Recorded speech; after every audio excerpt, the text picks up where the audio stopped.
Elite Facts presents 6 creepiest creatures and monsters from Native American folklore. So in making these lists about urban legends and myths from different societies and cultures, it's become quite difficult to find a culture that has creepier myths than Japan. Some of the stuff Japan has is just downright nightmare fuel. However, we believe that this list of Native American myths and legends could give Japan's list a run for its money. Here are 6 of the creepiest creatures and monsters from Native American folklore. 6. Bookless. The Bookless, which is also known by its many other names, such as the Bakwas, the Bakwis, or Bookless, is infamously known as the Wild Man of the Woods among the Kwakiutl tribe. The Bookless is a spiritual being that is closely associated with the souls of the deceased who have drowned, and it lives around ocean shores at the edges of forests. Now, you're probably thinking that it's not interested in live beings and is only focused on the souls of the dead. However, this is not the case, as the main danger of encountering a Bookless is their desire to lure humans into their invisible home. They will share food such as salmon and berries that will prove too good to resist. In truth, the food is cursed, and those who eat it become a Bookless themselves. Think of this a lot like the witch from Hansel and Gretel, only instead of killing you and eating you, it just wants you to join them. The Bookless are shy of humans in general, and their favorite food is cockles. Masks of the Bookless are often crafted with great care and feature large eyebrows, round eyes, and a pointed nose. There's a dance of the Bookless where performers wear the masks and overalls with cedar branches pinned to them and proceed to act out the Bookless's shyness of humans and his search for cockles to eat. 5. Horned water serpent. So, giant snakes. Yeah, that alone is pretty terrifying, as countless Native American tribes recall stories of giant snakes roaming the earth. However, one of the most captivating is that of the horned water serpent, an almost impossible to kill creature with magical scales that gives hunters good luck for the rest of their lives.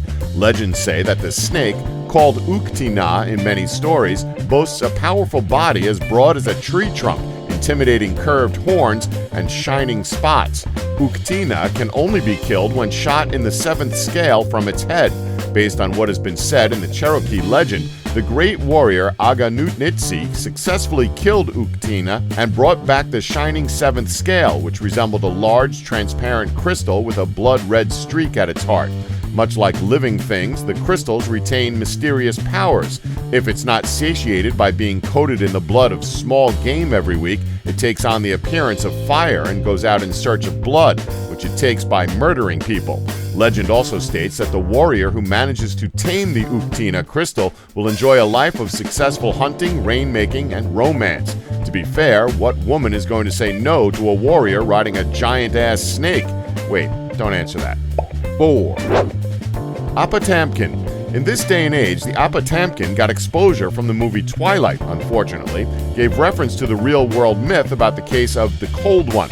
The closest thing to what the movie might be referencing is the Native American Potemkin, which people believed were vampires. The truth is, we don't completely know or understand what exactly an Potemkin really is. One source has reported that the Potemkin are indeed vampires that come with the full range of powers you'd expect: empowered abilities, super strength, and the desire to gain sustenance from human blood.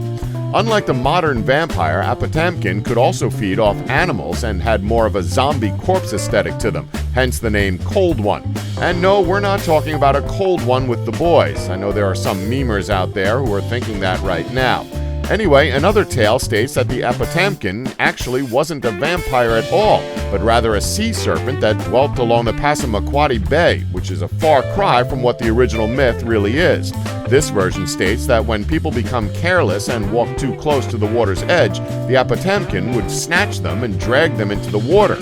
Some say the Potemkin was a woman who had turned into a serpent with long red hair. Both origins state that the Potemkin was used mainly as a story to warn children of the dangers of acting incautious. Vampire or not, the Potemkin probably made a few children stay safe over the course of its mythical history. 3. The Perverted Merman. Okay, bear with us here. I know it sounds ridiculous, but hear us out. Although the merman isn't a deadly evil spirit, and in reality, compared to some Native American monsters, he looks downright tame by comparison, The merman-like creature Endamkinowet is disturbing in his own right. Don't believe us? Well, going off of what's been said in Abenaki mythology, Endamkinowet is half man and half fish with a slender face. He will creepily take residence to streams and lakes where women frequently bathe, but he doesn't get his kicks by eating their brains or scaring the absolute crap out of them, but instead he just enjoys the sights. Now, yes, he doesn't physically harm anyone, well, as far as what the legend has said. However, in terms of how creepy it is, this is pretty damn creepy. Many other Native American legends speak of mermaid-like creatures as well. One story in particular that has been passed down by an Algonquin tribe tell a tale of two young girls who went swimming against their parents' wishes and became snake-like and slimy from the waist down. In almost every Native American mermaid, fish person legend, the theft of a mer person's clothing automatically relieves the being of its magical powers. 2, The Mishi-Bizhu. The Mishi-Bizhu, or what is commonly referred to as the Underwater Panther, is a creature of the underworld who lives in creeks and rivers, waiting to drown unsuspecting victims. If you couldn't tell by now, a lot of these myths are water-based. According to a Sioux tale, the Mishi-Bizhu is covered in red hair. Its body was shaped like that of a buffalo. It had one eye, and in the middle of its forehead was one horn. Its backbone was just like a cross-cut saw. It was flat and notched like a saw or cogwheel. Because of the creature's characteristic dorsal fins and deadly spiked tail, some have speculated that the Mishi-Bizhu is none other than the prehistoric Stegosaurus. A Chippewa tale of an underwater panther reports that the creature lived on an island of mud in a lake that separated two tribal villages. The villagers usually avoided the island because of an evil spirit, but on one festival occasion, two girls crossing the lake came across the underwater panther. The creature flicked its tail at the boat as if to overturn it, so one of the girls took a swipe at it with an oar. The oar cut a piece right off the panther's tail, which remained in the boat as a solid hunk of copper and brought them good luck in fishing and hunting for the rest of their lives. 1, Cannibal Dwarves. You heard that correctly, Cannibal Dwarves. So, those of you who don't know, Cannibal Dwarves have a long oral history among the Arapaho, Gros Ventor, and Cheyenne nations.